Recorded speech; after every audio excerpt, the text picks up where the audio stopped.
Jadi norak keterangan itu tuh. Nggak ada kegentingan yang memaksa dari 1.200 triliun yang masih angan-angan. Di mana kegentingannya? Lain kalau misalnya investor asing taruh 1.200 triliun di Indonesia per hari ini, cashnya ada di rekening Menteri Keuangan, lalu mereka tuntut kepastian investasi dijamin oleh Undang-Undang Omnibus Law. Itu namanya kegentingan memaksa. Ini dia belum masuk. Kan namanya MOU kan nggak ada akadnya di situ. Jadi ditipu. Jadi kalau dibilang Indonesia nggak ada uang surplus. Mungkin sekarang ada 400 triliun di kas negara. Kenapa nggak diturunkan? Kenapa Presiden bilang nggak ada uang? Karena itu kita mesti undang investor asing. Sangat mungkin uang itu akan dipakai tahun depan untuk beli suara. Jadi kita mesti mencurigai akhirnya seluruh kebijakan negara kita harus curigai. Kita nggak bisa manggut-manggut.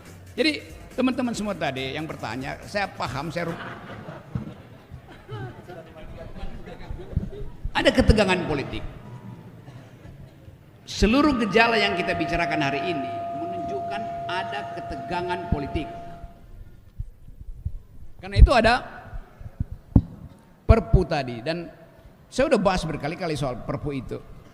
Kan dasar dari Perpu adalah kegentingan yang memaksa. Kalau kita tanya pada Presiden, yang mana kegentingan yang memaksa? Presiden bilang itu soal perang Rusia-Ukraine.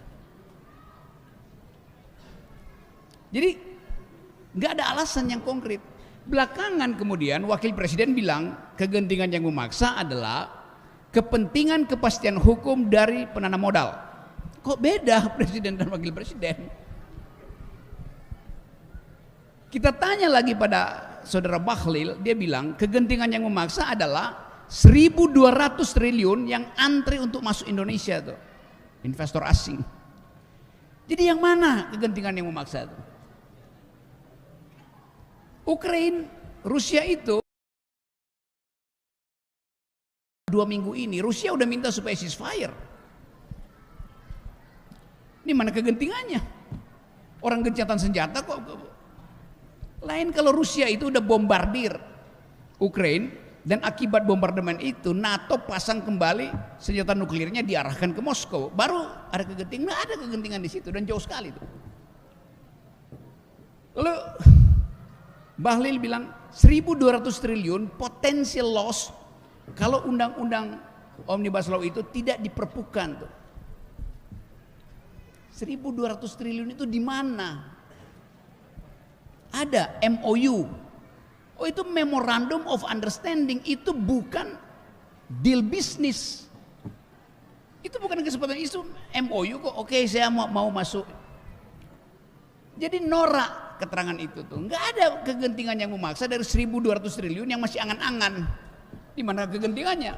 Lain kalau misalnya investor asing taruh 1.200 triliun di Indonesia per hari ini, cashnya ada di rekening Menteri Keuangan, lalu mereka tuntut kepastian investasi dijamin oleh Undang-Undang Omnibus Law. Itu namanya kegentingan memaksa. Ini dia belum masuk. Kan namanya MOU kan nggak ada akadnya di situ. Jadi ditipu. Nah, karena itu saya katakan ini bukan kegentingan yang memaksa, tapi memaksakan kegentingan supaya ada alasan untuk menekan hak buruh. Jadi kalau dibilang Indonesia nggak ada uang surplus. Mungkin sekarang ada 400 triliun di kas negara. Kenapa nggak diturunkan? Kenapa Presiden bilang nggak ada uang? Karena itu kita mesti undang investor asing. Sangat mungkin uang itu akan dipakai tahun depan untuk beli suara. Jadi kita mesti mencurigai akhirnya seluruh kebijakan negara kita harus curigai. Kita nggak bisa manggut-manggut. Karena tadi nggak ada partai oposisi.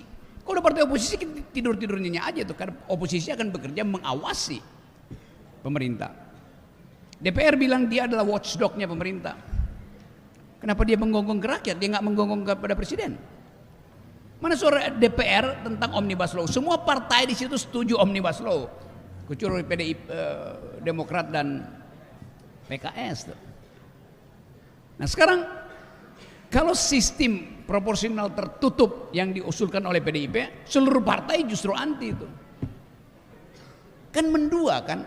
sikap partai itu. Itu yang kita kritik tadi itu. Soal rahasia-rahasiaan pasti adalah. Mungkin setiap jam 4 lewat 15 menit di istana ada pertemuan antara 2-3 menteri utama, 4 konglomerat dan lembaga survei untuk hitung Ganjar udah seberapa, Anies seberapa, Prabowo seberapa. Tapi itu adalah konspirasi untuk membatalkan hak rakyat mendengarkan langsung suara dari capres-capres itu. Curangnya begitu. Kita nggak tahu apa yang harus kita pilih. Jadi banyak saya bisa bocorkan, tapi nanti kena delik saya. Tapi dengan analisis kita tahu. Jadi kalau disodorkan hari ini, inilah daftar calon presiden kita. Kita bertanya, dari mana? Enggak, dari depan Monas dengan menyewa surveyor. Lalu ditanya, pesantren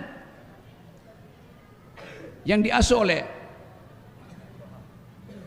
Gus Toha, mau pilih siapa? Ada 7, Anda mau pilih siapa? Kita disodorkan untuk hal yang sudah dipilihkan di istana. Itu curangnya.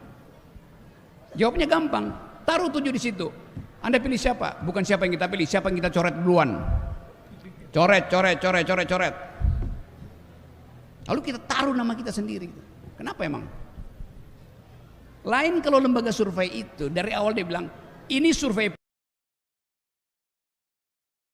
percaya lembaga survei itu. Ini nggak pernah satu lembaga survei pun mengatakan ini survei publik, ini dana yang kita pakai. Dari mana? Bilang dong dari siapa tuh? Itu yang nggak ada. Itu yang namanya keculasan dalam politik. Jadi teman-teman semua tadi yang bertanya, saya paham, saya rumuskan dalam satu kalimat. Kita cemas dengan keadaan, tapi nggak ada jalan keluar. Karena itu saya lagi siapkan jalan keluarga. Namanya LBP, Liga Boykot Pemilu. Nanti orang, oh itu makar. Nggak ada cuy, itu cuma gagasan cepat-cepat. Dan mungkin sangat terjadi hal semacam itu. Hal terakhir, asing di kawasan Indo-Pasifik. Nggak ada satu perubahan politik di Indonesia yang tidak ada kepentingan asing. Entah Cina, Amerika. Dan itu yang kita hitung.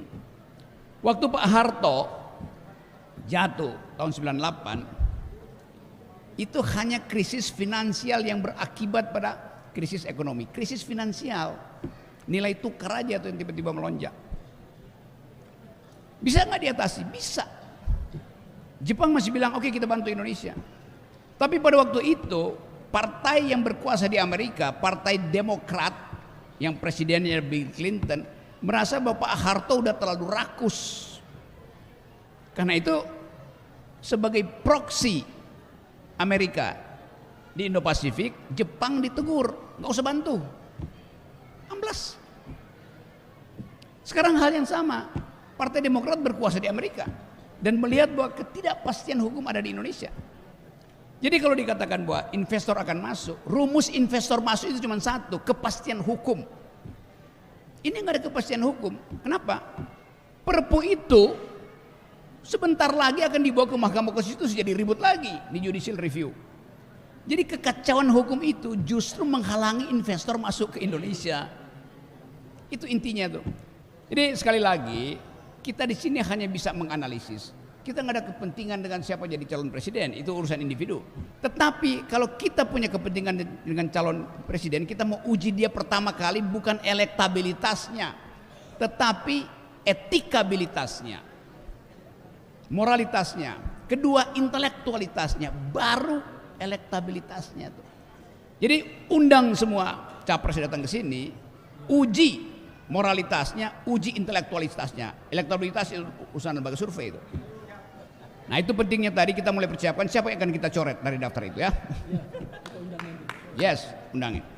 Jadi sekali lagi terima kasih banyak karena dimungkinkan kita bercakap-cakap secara terbuka di sini nih. Ada mahasiswa bisa bicara sesuka-sukanya tuh. Ada orang yang mau jadi pemimpin, dia bertanya siapa yang bisa kita contoh. Jangan contoh mereka. Anda ingin saya kenalin Anda dengan orang di istana, justru hindari mereka. Gitu. Karena lebih banyak iblis di situ daripada malaikat. Makasih. Baik, terima kasih Bung Rocky. Masya Allah.